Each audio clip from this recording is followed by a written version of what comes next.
121 anni e 6 mesi di reclusione in totale, 9 condanne con pene dai 4 ai 17 anni e mezzo, 6 le assoluzioni.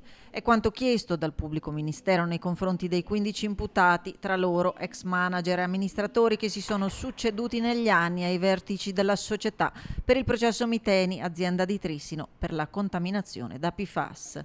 I reati contestati a vario titolo andrebbero da avvelenamento delle acque a disastro ambientale innominato alla gestione dei rifiuti non autorizzata, inquinamento ambientale, ai reati fallimentari. Le condanne richieste sono molto pesanti, ma d'altronde sono commisurate all'entità dei reati che sono stati imputati, quindi non siamo stupiti di questo.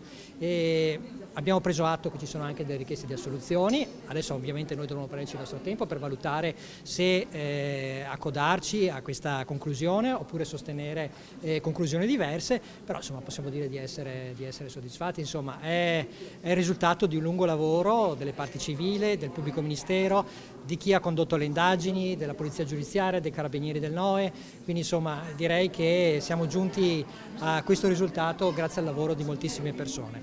Non è ancora finita però.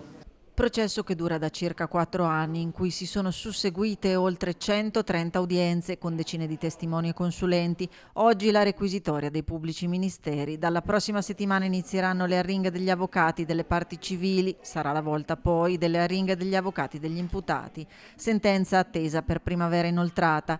Processo seguito passo dopo passo da associazioni, sindacati, vari soggetti del territorio interessati dalle tematiche di salute e ambiente. Noi abbiamo fiducia nella sentenza giusta che sia fatta secondo la legge e secondo le prove, che poi colleghi anche la scienza, il cuore e l'agire, perché se non mettiamo la scienza, il sapere, quindi le prove, ma anche la legge che c'è, che non ci si metta la mano sulla coscienza e che ci sia una prova concreta di questo, non avremo una vera giustizia. Per noi è importante perché vuol dire sì, le aziende sono libere, però non devono dimenticare il valore che hanno per una società.